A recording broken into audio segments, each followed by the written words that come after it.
नमस्कार, मैं हूं आपके साथ मयंक। देखिए, एक ऐसी खबर आई है ईरान से जिसने अमेरिका और इजराइल की जो सुरक्षा एजेंसियां हैं इनके कान खड़े कर दिए हैं। आपने देखिए ये खबर देखी होगी अब से 2 दिन पहले जो इराक के खोरमोर गैस फील्ड पर अटैक होता है। इसकी तस्वीरें शायद आपने देखी होंगी और वहाँ से जो है ज़बरदस्त धमाके हुए और पूरे गैस फील्ड में आग लग गई और ऊँची ऊँची लपटें उठती रहीं। और उसके बाद ये इस तरह की खबरें आई कि ये एक रॉकेट अटैक था और उत्तरी इराक में कुर्दिस्तान कुर्द वाले इलाके पे ये हमला किया गया, जहाँ पे कुर्दिस्तान जो लोकल गवर्नमेंट चलाते हैं, ये वो कुर्दिस्तान की ये वो लड़ाके हैं जो ईरान के खिलाफ है। और ईरान का हमेशा ये भी आरोप लगता है कि जो 12 दिन की जंग हुई और जो न्यूक्लियर ठिकाने हैं इनके बारे में तमाम जानकारी इन कुर्दिश लड़ाकों ने अमेरिका को दी थी और अमेरिका के जरिए जानकारी इसराइल पर आई। यानी ईरान और एक कुर्द जो है वहाँ के, इनके बीच में हमेशा से संघर्ष रहा है काफ़ी समय से। और ये जो स्ट्राइक्स हुई ये इस कुर्दिस्तान के इलाके में हुई जो कि बॉर्डर से, ईरान की बॉर्डर से सटे इलाके हैं। और यहाँ पे जो है एक बड़ी गैस फील्ड को नुकसान पहुँचाया गया, जहाँ पे जो है इस गैस फील्ड में अमेरिका का भी इन्वेस्ट किया हुआ है उसने। अब जो बड़ी गौर करने वाली बात है, देखिए इस तरह की तमाम खबरें आई और इराक के जो है वो कुर्द गवर्नमेंट जो है उन्होंने आरोप लगाए इस तरह के कि ईरान समर्थित किसी ग्रुप ने ये हमला किया है। लेकिन अब इस तरह की खबरें भी मीडिया में चर्चा का मुद्दा बन गई हैं। बताया जाता है कि ये जो हमले कुर्दिस्तान में हुए, इराक के कुर्दिश इलाकों में ये जो हमले हुए हैं, इन हमले के दौरान आसपास कुछ फाइटर जेट्स का भी मूवमेंट देखा गया। और फाइटर जेट्स किसके? ईरान के। यानी ये कहा जा रहा है कि ये देखिए बड़ी ज़बरदस्त स्ट्राइक थी और बड़ी प्रिसीजन के साथ स्ट्राइक थी। और वो तस्वीरें आप देखेंगे कि बड़ी बड़ी लपटें उठ रही हैं, पूरी गैस फील्ड जल के तबाह हो गई और आसपास के कई इलाकों में हमले हुए। बल्कि ये जो है पिछली बार जब ड्रोन अटैक हुए थे इराक में, उसके बाद सबसे बड़ा हमला माना जा रहा है और बड़ी सटीकता के साथ ये हमला हुआ। अब कुछ लोगों का, डिफेंस एक्सपर्ट्स ये मान के चल रहे हैं, कुछ का कहना है, ऐसी खबरें हैं कि जब ये स्ट्राइक हुई उस समय काफ़ी सारे एयरप्लेन्स का भी जो है मूवमेंट देखा गया वहाँ पे, फाइटर जेट का मूवमेंट। और कहा जा रहा है कि ये फाइटर जेट ईरान के फाइटर जेट्स थे। अब इसके अलग अलग कयास निकाले जा रहे हैं। कहा यह जा रहा है कि क्या ये एयर स्ट्राइक थी और ईरान की तरफ से की गई थी। इसके बारे में कोई क्लेम नहीं है, किसी तरह का कोई क्लेम नहीं किया ईरान ने, ना इस तरह की कोई बात कही। लेकिन इस तरह की बात चर्चा में है कि क्या ये ईरान ने एयर स्ट्राइक की थी, क्या ईरान ने अपनी एयर फोर्स की ताकत दिखाई है पूरी दुनिया को। देखिए ये खबर अहम क्यों हो जाती है। 12 दिन की जंग में जो बात सबसे ज़्यादा चर्चा का कंसर्न था ईरान के लिए, वो था ईरान की एयरफोर्स। ईरान को अपनी एयरफोर्स मजबूत करनी है। और जब से जंग ख़त्म हुई है 12 दिन की, उसके बाद से खबरें आती रही लगातार कि रूस ने जो है मिग-29 जेट्स दे दिए हैं ईरान को। हमारा चैनल सबसे पहला चैनल था, हमने आपको बताया था कि रशिया ने मिग-29 जेट्स दे दिए हैं ईरान को।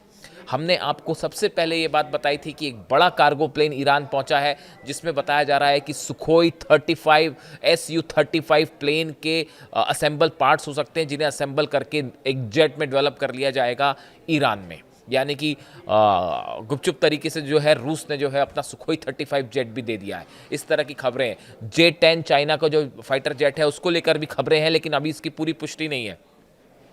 तो देखिए ये कहा जा रहा है, कुछ एयर एक्सपर्ट्स ये मान के चल रहे हैं कि ये जो नए प्लेन्स मिले हैं ईरान को, ईरान ने इसका एक प्रकार का टेस्ट किया। कुर्दिश जो उसके दुश्मन हैं उन इलाकों पे ईरान ने अपने नए फाइटर जेट से एयर स्ट्राइक करी। यह एक प्रकार की वॉर एक्सरसाइज थी, ये दिखाने की कोशिश थी। और खुद ईरान इस बात को देखना चाहता था कि उसके पायलट्स कितने प्रिसीजन के साथ स्ट्राइक कर सकते हैं, उसके जो नए फाइटर जेट्स आए हैं वो कितने सक्षम है। ऐसा कई सारे एक्सपर्ट्स का दावा है। देखिए मैं फिर रिपीट कर रहा हूँ, इसका भी कंफर्मेशन नहीं है, इसकी तरफ से ईरान ने कोई क्लेम किया हो ऐसा नहीं है, या किसी एजेंसी ने इसको जो है इसके बारे में कोई पुख्ता सबूत दिया हो ऐसा नहीं है।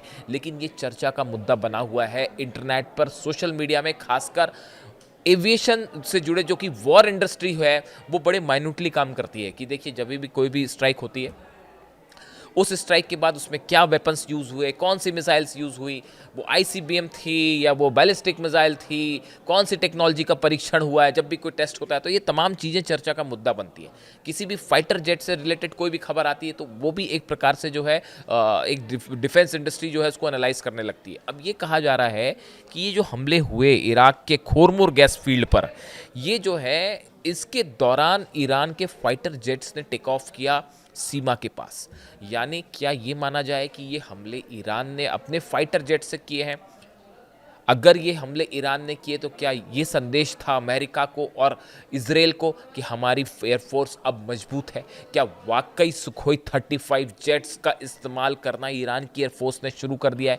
देखिए, अक्सर ऐसा होता है कि जब कोई कंट्री नए फाइटर जेट्स खरीदती है या उसके पास आते हैं तो उसके पायलट्स को उसकी ट्रेनिंग दी जाती है काफ़ी सारे। और आजकल इस तरह की खबरें बड़ी आम हैं तेहरान में। आप देखें, अक्सर वहाँ पे इस तरह की चर्चाएं हो रही हैं, लोग वीडियो पोस्ट कर रहे हैं कि हमने तेहरान के ऊपर से फाइटर जेट उड़ता देखा। और कई लोग तो जो थोड़ा बहुत जानते हैं वो इस तरह के भी दावे कर रहे हैं कि सुखोई 35 है। इस पिछले हफ्ते कई सारे वीडियो सोशल मीडिया में वायरल हुए जिसमें ईरान के लोगों ने ये कहा कि ये जो है सुखोई 35 रशियन जेट्स जो है वो ईरान आ गए, ऐसी मिग को लेकर भी। यानी कुल मिला के कहना मैं ये चाह रहा हूँ कि क्या ये ईरान के नए फाइटर जेट्स थे जिनका इस्तेमाल ये इराक में हुआ? अगर ऐसा है तो इसका बड़ा मतलब ये है कि ईरान की फाइटर प्लेन्स जो हैं वो एक वॉर के लिए तैयार मोड में बढ़ रहे हैं तेज़ी से। और आने वाले दिनों में अगर किसी तरह का हमला होता है तो इस बार हम देखेंगे कि 12 दिन की जंग में जैसे ईरान की एयरफोर्स से कमज़ोर कड़ी साबित हुई थी, इस बार शायद ऐसा ना हो। देखिए, ईरान ने इस मामले के बाद जब ये हमले हुए इराक पर, इसके बाद जो है इराक की तरफ से जो है वो अमेरिका से मदद मांगी गई। इराकी कुर्द प्रधानमंत्री मसूर बरजानी के डिप्टी चीफ अजीज अहमद ने हमले के बाद एक्स पर पोस्ट किया। उन्होंने कहा, आखिर कितने हमले होने चाहिए कि अमेरिका हमें एंट्री ड्रोन हथियार खरीदने की इजाज़त दे ताकि हम अपने आसमान और बिजली गैस ढांचे की सुरक्षा कर सकें। कुर्दिस्तान रीजनल गवर्नमेंट उत्तरी इराक में खुद का शासन चलाती है। यहाँ कई अमेरिकी कंपनियों ने ऊर्जा क्षेत्र में बड़ा निवेश किया है। हमला उस स्टोरेज टैंक पर हुआ जो नए प्रोजेक्ट का हिस्सा था। इस यूनिट को KM-250 नाम दिया गया है, इसके तहत इसे जाना जाता है, जिसमें फील्ड की उत्पादन क्षमता 50% तक बढ़ गई थी। जिस जगह पर यह हमला हुआ, जिस गैस फील्ड पर, इसके कारण इराक में उस पूरे इलाके में बिजली की क्षमता 50% तक बढ़ी थी। अमेरिकन का भी इन्वेस्टमेंट था इस गैस फील्ड पर जिस पर हमला किया गया और बड़ी प्रिसीजन के साथ हमला किया गया, बड़ी सटीक स्ट्राइक थी। देखिए, बार बार मैं जो शब्द दोहरा रहा हूँ, मैं कोशिश करता हूँ कि अपने शब्दों का इस्तेमाल बड़े नपे तुले अंदाज में किया जाए। तो जब मैं बार बार ये कह रहा हूँ कि प्रिसीजन के साथ स्ट्राइक थी, सटीक स्ट्राइक थी, तो आप समझिए इस बात को कि ये एक फाइटर जेट से की गई स्ट्राइक होती है। देखिए, कई बार क्या होता है, जो रॉकेट स्ट्राइक्स होती हैं, जैसा कहा जाता है कि रॉकेट स्ट्राइक हुई, रॉकेट्स वाली जो स्ट्राइक होती हैं वो उतनी कई बार सटीक नहीं भी होती हैं। लेकिन जो एयर स्ट्राइक्स होती हैं, जो एयर फाइटर प्लेन से की जाती है, और ख़ासकर अगर वो MiG-29 हो या सुखोई 35 हो, बड़ी सटीक एयर स्ट्राइक होती है। तो ये बड़ा मैटर करता है कि वो जिस प्रिसीजन के साथ इस पे हमला किया गया इस गैस फील्ड पर, और उसका वो टैंक स्टोरेज जो था, लिक्विड टैंक स्टोरेज, एग्जैक्टली उसमें ब्लास्ट कर दिया गया, ठीक उस पर निशाना साधा गया। उसके बाद कहा जा रहा है, इस तरह की चर्चा है कि ये ईरान की नई एयरफोर्स की ताकत है।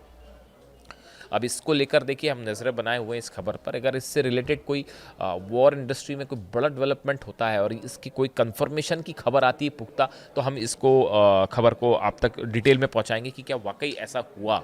देखिए, ये बात तो साफ है कि ये बात ईरान भी मान के चल रहा है कि अली खामेनी साहब ने जब ये अनाउंसमेंट कर दिया है कि अमेरिका के साथ किसी तरह की कोई बात नहीं होगी, इस सूरत हाल में एक बार फिर जंग के बादल मंडराने लगे हैं, क्योंकि इस समस्या का जो है वो हल कोई है नहीं। जो न्यूक्लियर टॉक्स को लेकर जो डेडलॉक है अमेरिका के साथ, ईरान झुकेगा नहीं, चाहे आप कुछ कर लें, वो बात नहीं मानेगा ईरान, अब झुकने के लिए तैयार नहीं है। ऐसे सिचुएशन में कई सारे एक्सपर्ट्स ये कहते हैं कि एक बार फिर जंग वाली स्थिति बन सकती है, और इसी स्थिति के लिए ईरान ने अपनी जितने वीक पॉइंट्स थे उसको तेज़ी से मजबूत कर रहे हैं ईरान। और इसीलिए जो है ये घटना इसीलिए महत्वपूर्ण हो जाती है। इराक के जो ये खोरमुर गैस फील्ड पर हमला हुआ, ये 2 दिन पहले की स्ट्राइक थी, लेकिन 2 दिन से जो जितने एयरफील्ड से जुड़े लोग थे वो इस एनालिसिस में लगे थे कि क्या ये ईरान ने अपने फाइटर जेट से हमला किया, और कुछ लोग इस बात से सहमत भी हैं। अगर ऐसा है तो ये एक बड़ी चुनौती होगी आने वाले दिनों में अमेरिका और इजराइल के लिए। और अगर ईरान की एयरफोर्स, देखिए अभी प्लेन्स आने शुरू हुए हैं, कहा जा रहा है कि एक बड़ी डील हुई है ईरान और रशिया के बीच में, और ईरान और चाइना के बीच में भी, और ईरान ने अपना ऑयल से उसको कंपनसेट करने की बात कही है कि हम आपको आप हमें प्लेन दीजिए, बदले में हम आपको फ्री में ऑयल प्रोवाइड करेंगे उसकी कीमत का, जो कि जहाज़ के बराबर होगी। ऐसी डील हुई है चाइना और ईरान के बीच में, ऐसा सोर्सेस कह रहे हैं। तो देखिए इस सूरत में अगर Chinese fighter jets, Russian fighter jets, पूरी संख्या में जितने की उम्मीद ईरान कर रहा है, अगर वो पहुंच जाते हैं तो अब की बार आप देखेंगे कि इजराइल और ईरान के बीच ज़बरदस्त एयर कॉम्बैट होगा। पिछली बार हमने देखा F-35 जेट्स इजराइल के गए, बम बरसा के वापस चले आए, और ईरान चूंकि डिफेंस सिस्टम भी कमज़ोर था, इस बार डिफेंस सिस्टम भी पहुंच चुका है। S-400 भी पहुंचने के दावे हो रहे हैं। मैं बार बार रिपीट कर रहा हूं इसको कि S-400 सिस्टम जो है, ऐसा बताया जा रहा है क्योंकि वो इस्फहान में एक मिसाइल टेस्ट जो हुआ था, उसमें जो इस मिसाइल का इस्तेमाल हुआ था वो S-400 डिफेंस सिस्टम में इस्तेमाल होती है। इसलिए इस बात को जो है डिफेंस इंडस्ट्री पुख्ता मान के चल रही है। देखिए दो चीज़ें होती है, एक होता है खबरों का ऑफिशियल अनाउंसमेंट होता है, कोई भी देश जो है खुद अनाउंस करता है या कोई डील होती है, और एक होता है सब कुछ गुपचुप तरीके से पर्दे के पीछे चलता है, और उसके बारे में कन्फर्मेशंस जो हैं वो एक, उसका कोई ऑथेंटिक प्रूफ नहीं होता, लेकिन वो चर्चा में शामिल हो जाती हैं और एक्सपर्ट से मान के चलते हैं कि हाँ वाकई ऐसा हो चुका है। इस कैटेगरी में S-400 को ये मान के चला जा रहा है कि वो ईरान पहुंच चुका है, और ये जो संकेत है ये परफेक्ट एग्जाम्पल इस बात का, जो इराक में स्ट्राइक्स हुई जिसके बाद इस तरह की खबर आई कि ये ईरान के फाइटर जेट्स ने टेक ऑफ किया था उस दौरान ही। तो अगर ऐसा है तो ये ईरान की एयरफोर्स की मजबूती की ओर बड़ा इशारा करता है, जो बड़ा चुनौती होगा इसराइल के लिए। इससे जुड़ा कोई भी कंफर्मेशन, कोई भी अपडेट आएगा आप तक पहुंचाएंगे। Thank you so much.